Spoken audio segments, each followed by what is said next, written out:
Good evening, and thanks for coming out this evening. Tonight, we're going to give you some information on the city's community budget information as it pertains to a potential sales tax increase that our council is considering.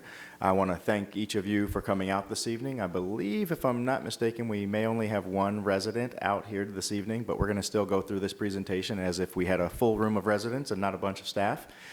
So first and foremost, I do want to take some time to introduce our interpreters. We've got Elsie Duarte, Mario Barajas, and I think Caprice, you're in the back hiding back there. So, so Elsie, would you like to introduce yourself? Absolutely.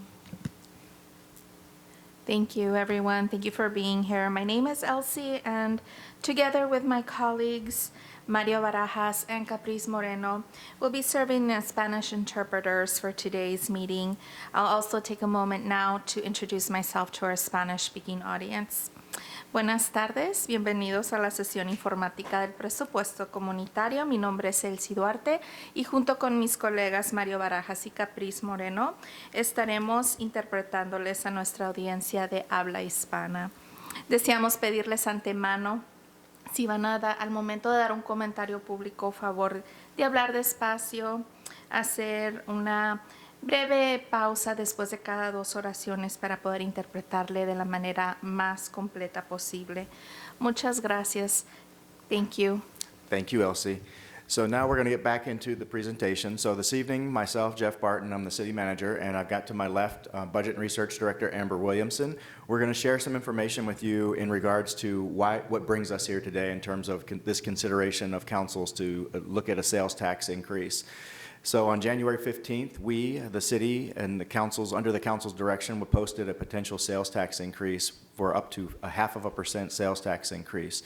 There are several reasons as to why we are considering this now. Last year, when we presented the multi-year forecast, after several actions by the state, which Amber will go into more detail, specifically those that pertain to eliminating the provision to provide residential rental tax to cities and towns, as well as the governor's flat tax. Governor Ducey several years ago introduced an income tax, flat tax, knocking the income tax rate down to 2.5%.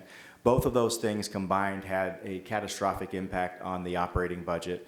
And last year, when we presented the multi-year forecast to council in February of '24, the baseline budget for fiscal year 25-26, which is our next fiscal year that starts July 1 of 2025 and ends June 30, had a baseline forecast or a deficit of roughly $92 million.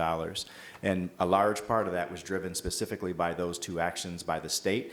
And since then, there have been some other actions that have not actually swung in the city's favor, one of which was also there was a property tax lawsuit that was brought against Maricopa County Assessor's Office that also impacted city revenues. And then also, even though the economy appears to be quite good, the discretionary income that we were seeing in the years prior to this fiscal year appear to be gone. So individuals out in the community, the sales tax revenues are coming in less, construction sales tax is coming in less. And so as a result, we've got less resources. But we still, unlike the federal government, we're required to balance our budget. And so one of the things that we want to talk to you about is how these funds are needed to balance our budget. We also have several other things that have impacted our budget in a not so great way, one of which is the expiration of the federal ARPA dollars. So under ARPA, the American Rescue Plan Act, the city of Phoenix received approximately $396 million. A large part of that money, $158 million, directly was allocated, which is 40% of that fund, was allocated specifically to our homeless operations, to build shelters, to acquire hotels, and provide basic services so that Rachel and her team could continue providing services to help folks get out of that cycle of homelessness and deal with some of the mental and behavioral health issues that they've been facing over the last couple of years. Since the last year and this year, I believe Rachel's staff, they plan to build and have built approximately 700 new shelter beds will be brought online between last year and this year. We've also, as a council has taken several actions since the adoption of the ARPA strategic plan to reallocate unused dollars, to allocate those funds also to our homeless operations. However, next fiscal year, with the expiration of the funding that Rachel has allocated to her through ARPA, they will need to transition into the general fund or those programs would cease to exist. And right now, next year, she has a funding gap of about $9 million. However, the ongoing cost associated with our homeless operations that we've stood up a lot with those grant funds is about $25 to $27 million a year. On top of that, we also know, and we've got, unfortunately, to the west of us in California, we've seen the impact of not having a better funded fire department and having your fire department being able to respond adequately to response for significant, fire calls. And so right now, we also know that our fire department is under the national average in terms of its response times, and so we want to help with that. So we will also use some of these funds that would be generated by a sales tax increase to potentially add additional positions and response capabilities to our fire department. And so with that, I'm going to turn it over to Amber Williamson, and she will walk you through a couple of slides and that are designed really just to educate you. If there are any questions in the audience, please feel free to hold them until the end. Fill out a comment card. We've got comment cards in the back, and we will answer any questions you have. So with that, Amber.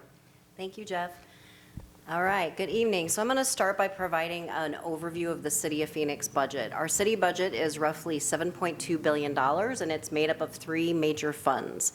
Our first fund is the general fund. That represents about 29% of our budget. It's our unrestricted fund that provides for our core programs and services, including police and fire, parks and libraries, and human services. Special revenue funds are mainly made up of voter-approved funds restricted for certain purposes, makes up about 39%. This includes our public safety specialty funds, parks and preserves, Transportation 2050, and also our Arizona Highway User Revenue Fund. And then enterprise funds make up about 32% of the budget. These are funds that operate more like a business. So they generate the revenue that they earn from services they provide directly to the public who uses their services. So you can think airport, Sky Harbor, water, wastewater, and solid waste. So for our general fund for the current 24-25 fiscal year, our revenues mainly come from sales tax, sales and excise tax, about 40%.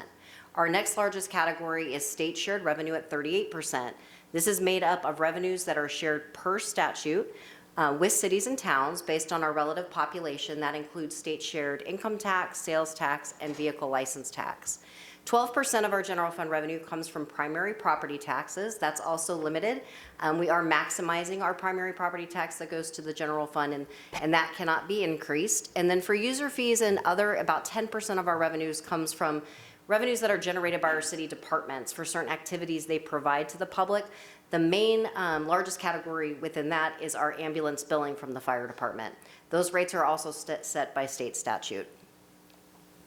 For our general fund budget, it's just over $2 billion.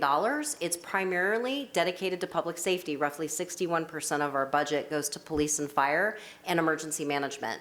Community enrichment makes up 12%. That includes parks, libraries, and human services. General government is 11%. That includes internal administrative type departments like information technology, human resources, finance, budget research, our city manager's office, and mayor and council. And then 9% is from criminal justice, community development, environmental services, and transportation. And then we have about 7% for our contingency or our rainy day fund. So this slide demonstrates kind of the growth that we've seen in the city of Phoenix. And if you've been in Phoenix for a long time, you've seen that growth. Going all the way back to 1980-81, we've had significant growth in population, as well as the area, the square miles that the city of Phoenix must provide service to, currently at almost 520 square miles. Total streets have increased from 3,000 roughly to almost 5,000, and then the number of parks and libraries have also increased. Our emergency calls for service for our police and fire department have also significantly increased over this time as the population has grown. The number of fleet that the city has to maintain has increased, our number of building inspections. But interestingly, while our city employees have grown in size, we are still lower today per 1,000 or per capita than we were back in 1980 at 9.5. per 1,000 residents. I think that really demonstrates that council and prior councils have done a really good job at trying to keep the cost low, keep the number of employees low, while we still have to provide for more services. Unfortunately, as Jeff has mentioned, the state has done some actions that are going to provide for reduced revenue as we go forward.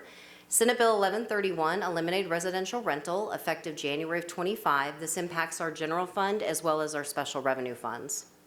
Senate Bill 1828 reduces the individual income tax rate to the current flat tax of 2.5%. That is allocated entirely to our general fund. This screen provides some estimated losses of residential rental.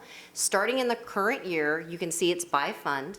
So roughly $18.5 million is the impact to our general fund in the current year. But for all funds, it's about $35 million. Next year, annual impact to the general fund, about $44.6 million. All funds, $85.5 million.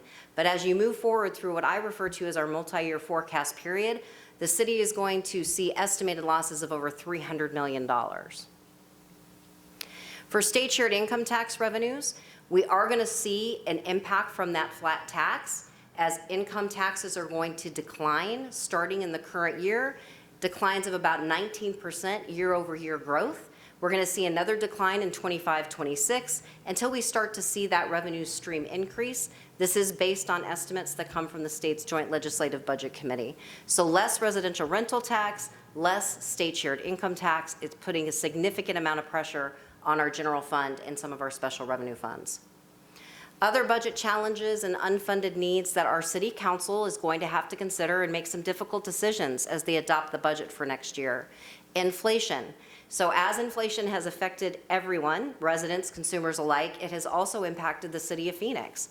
Everything we go to buy, whether it's contractuals or commodities or providing for competitive pay for our employees, has increased significantly over the last few years, further putting pressure on our budget. As Jeff talked about, emergency response times for our Phoenix Fire Department, it's critical that we have our fire department resourced appropriately with the right number of staff, with the adequate number of stations and apparatus so we can bring those response times down. Unfortunately, response times have increased. They've increased from 6 minutes and 48 seconds in 2015 to 7 minutes and 23 seconds today. They do try to follow a national standard, which requires a response time of 5 minutes or less 90% of the time, and we're not there yet because we don't have enough resources dedicated to our fire department. Homelessness. Our Office of Homeless Solutions, led by our director, Rachel Milne, has done an incredible job over the last couple of years, strategically using the ARPA money, however, that was one time, it is expiring, to increase the number of shelter beds. They've increased or added over 1,400 shelter beds, a 37% in capacity since the pandemic.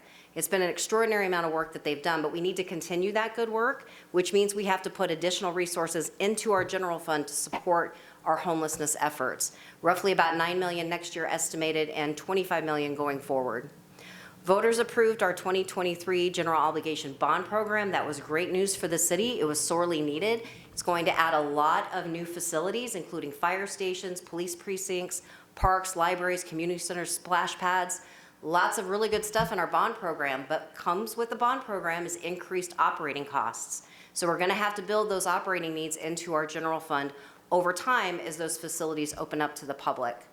And I think Jeff mentioned also for our general fund, we are starting to see not negative growth across the board, but we're still growing, but we're not growing at the same pace that we were growing before. So my team is going to have to lower our revenue projections in the current year, which affects the out years as well, further putting pressure on our budget. And then last but certainly not least, community resident expectations and demands for more service. In all the years that I've been working in budget and have been meeting with the community and talking with our elected officials, residents don't want less service. They don't want inferior service. They want more service and they want excellent service. And you have to have the resources in order to deliver. So what I wanted to walk through next is to talk about the transaction privilege tax or the sales tax rate history. So Phoenix's local TPT rate has not been increased since 1986 for the general fund. It was 1.2% in 1986 and it's still 1.2% today. It has increased over time, but for specific voter-approved initiatives that are restricted to certain purposes, like public safety, transportation, and parks and preserves, to the current rate that's 2.3%. It has been 2.3% since 2016. I wanted to also compare how does the city of Phoenix rate compare to surrounding cities for our largest tax base, which is retail. As you can see on the screen, Phoenix is at 2.3%. We're lower than 6 other cities, even though we're the largest city in the state and we're the 5th largest city in the country. So if the council chooses to increase that TPT rate to 2.8%, we'll be on par with the city of Surprise and just below Buckeye and Glendale. So this slide demonstrates for every TPT transaction valued at $100, $1,000, or $10,000, what does that mean to a consumer or to a resident in terms of the tax that they would have to pay? So as you can see, for a purchase valued at $100 at the current rate of 2.3%, you'd pay $102.30. If the rate increases to 2.8, you pay $102.80 for an increase of 50 cents. If it goes to a transaction valued at $1,000, it would be $5 more, and a transaction valued at $10,000, it would be $50.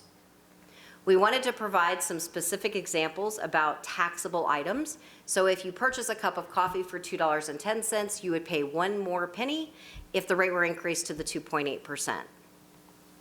If you go to the movies, 2 adults, 2 children, valued at $38, you'd pay 19 more cents if the rate increased to 2.8. For a family dinner for 4, you'd pay 40 cents. If you purchased a washer and a dryer valued at roughly $1,100, you'd pay an additional $5.48. And a used vehicle valued at roughly $13,000, you would pay an additional $64.98. So next steps in terms of the budget and council consideration of a proposed TPT increase. On February 25th, Jeff, our city manager, and myself will be presenting to the city council the updated general fund status for next fiscal year, as well as our multi-year forecast. The public notice of intent for the TPT posting will go out February 27th. And then on March 28th, we'll present the fiscal year 25-26 proposed trial budget.